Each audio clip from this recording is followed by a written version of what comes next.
Salut à toutes et à tous, cette vidéo est tournée le 5 novembre. Nous en sommes à 3 semaines de massacre sur la bande de Gaza et d'exactions commises par Israël. Exactions, je veux dire déplacement de population et meurtre sur les Palestiniens de Cisjordanie.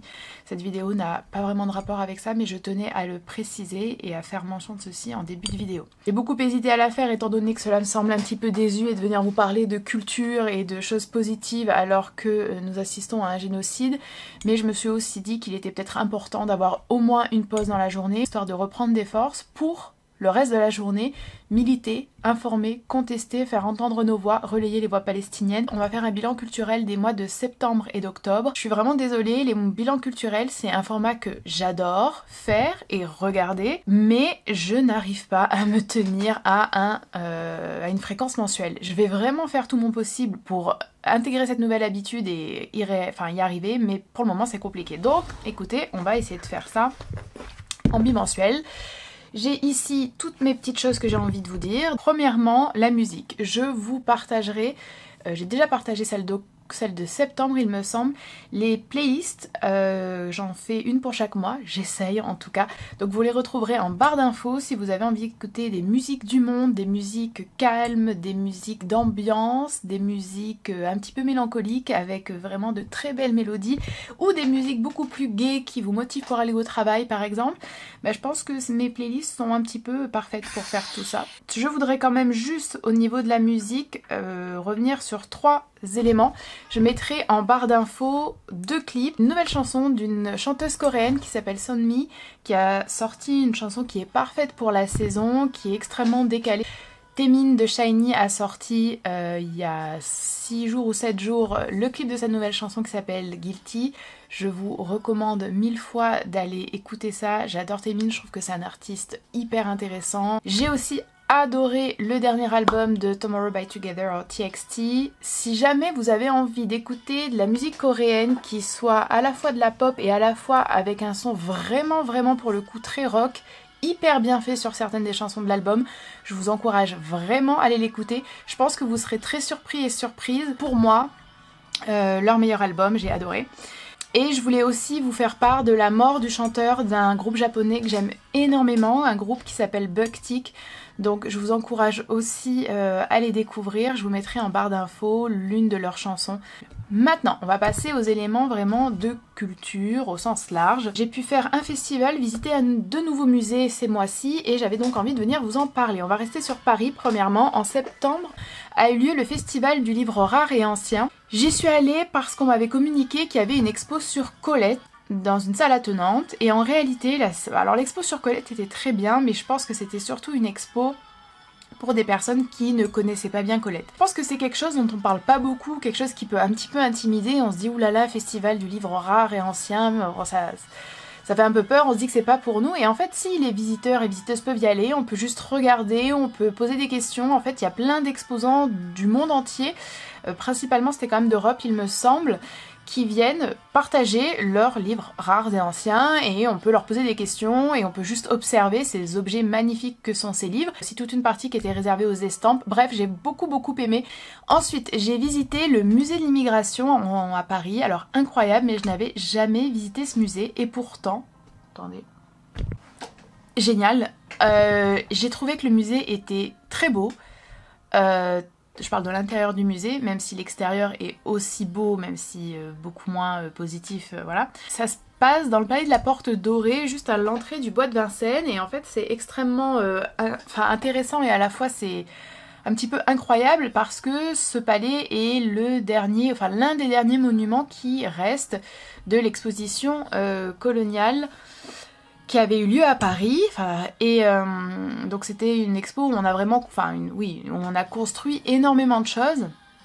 Donc on a reproduit en fait des pavillons des différentes colonies françaises à l'époque. Je vous laisse vous renseigner sur l'histoire de ce monument si vous ne connaissez pas, c'est extrêmement intéressant incroyable, choquant, et vraiment on se dit mais c'est quelque chose qui devrait, enfin qu'on doit continuer à connaître et dont on doit parler, etc.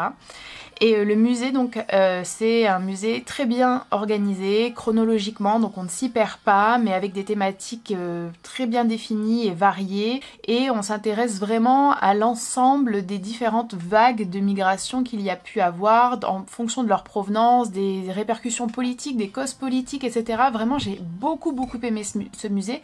J'y étais avec ma classe, donc j'ai pas pu en profiter totalement. J'y retournerai sans faute seule pour vraiment pouvoir vaquer à ma guise. Mais c'était un super musée, je vous le recommande. Ensuite, je rentre de Vienne. Et à Vienne, j'ai visité le musée Léopold. Et oh mon Dieu, j'ai absolument adoré. Alors je n'ai pas beaucoup parlé sur Instagram. Normalement, je partage tous mes voyages sur Instagram. Et je partage notamment les musées et les œuvres que j'aime. Mais là, en raison de la situation avec la Palestine, je ne poste pas vraiment. Pardon, ma vie de tous les jours sur Insta, vous comprendrez bien pourquoi. C'est un musée juste génial avec des œuvres... Alors, moi je trouve que c'est quand même un musée un peu petit. C'est vrai que quand on a l'habitude des musées parisiens, alors sauf les petits musées parisiens, genre le musée de la vie romantique ou autre, c'est un petit musée, mais alors d'une richesse. Chaque œuvre exposée est vraiment tellement intéressante. C'est un musée qui retrace... qui présente en tout cas des œuvres autrichiennes, de la sculpture et de la peinture, avec des artistes tels que Egon Schiele qui est très connu, avec Klimt aussi, etc.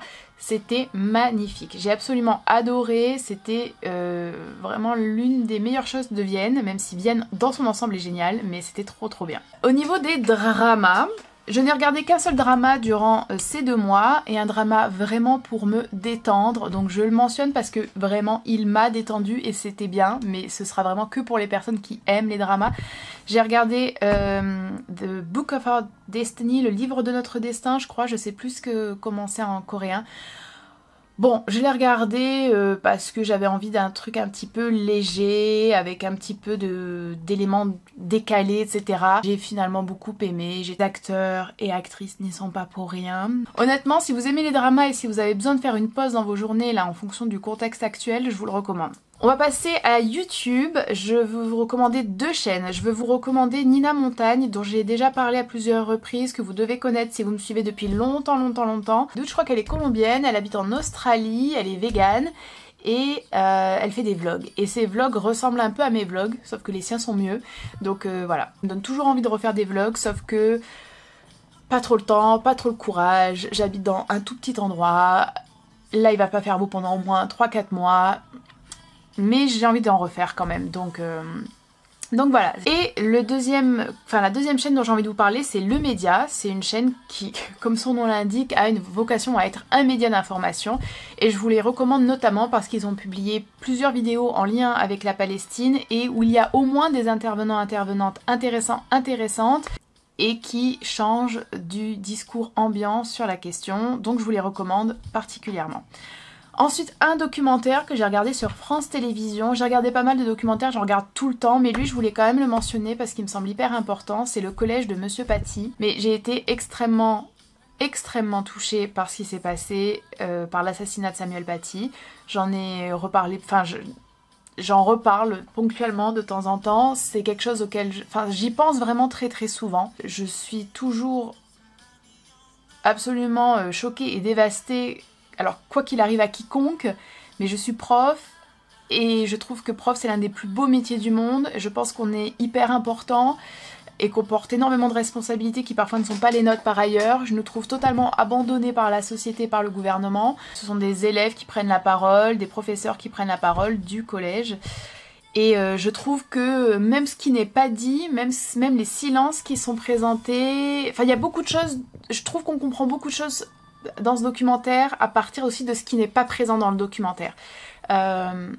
Et je trouve qu'il est assez fidèle à la réalité, en tout cas que moi je constate au quotidien.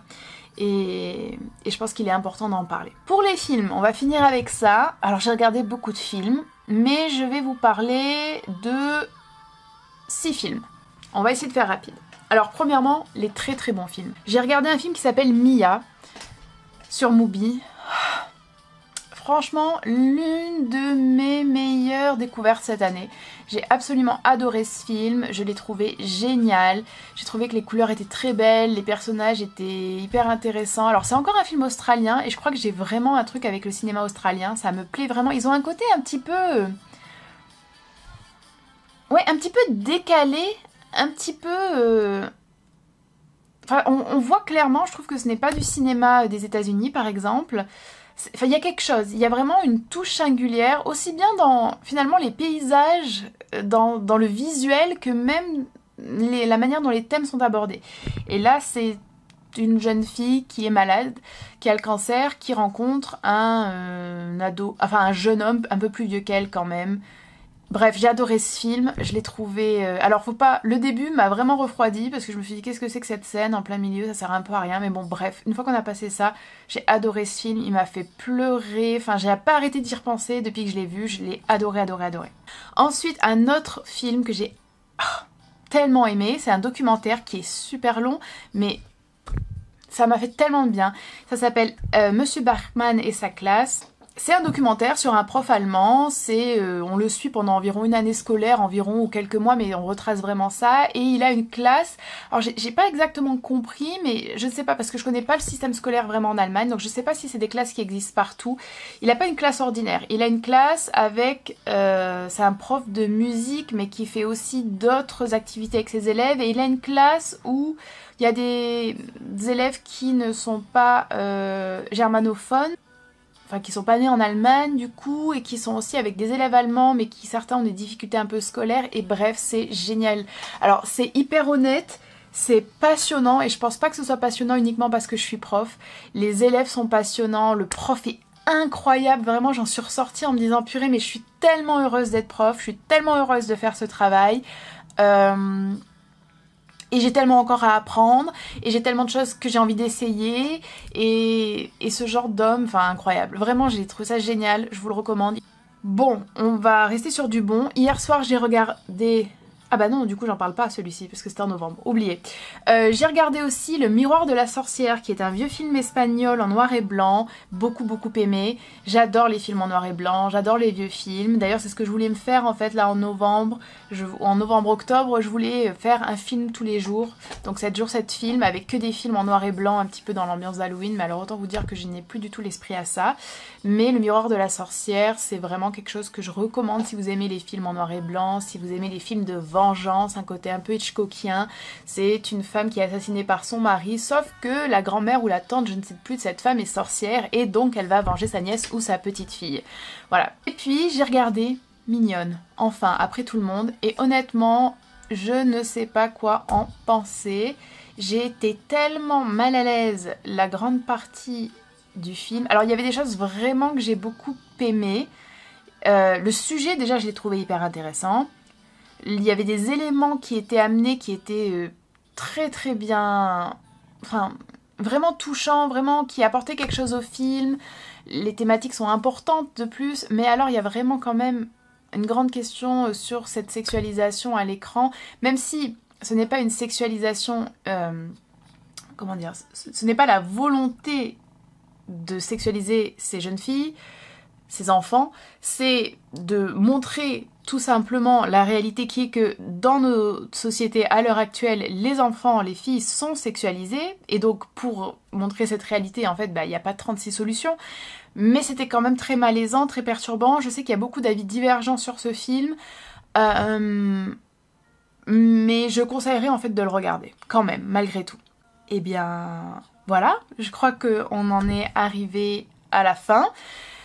N'hésitez pas à me dire ces derniers temps quel film vous avez vraiment aimé. J'aurais envie de rajouter un dernier film, même si je crois pas l'avoir regardé en septembre. Je crois que c'était quand même cet été, mais je veux quand même en parler. Je veux vraiment vous parler de Aurora, qui est un film d'animation qui traite du génocide arménien à travers la vie d'une femme qui a réellement existé, qui a vécu et survécu à ce génocide et qui est devenue une star aux États-Unis.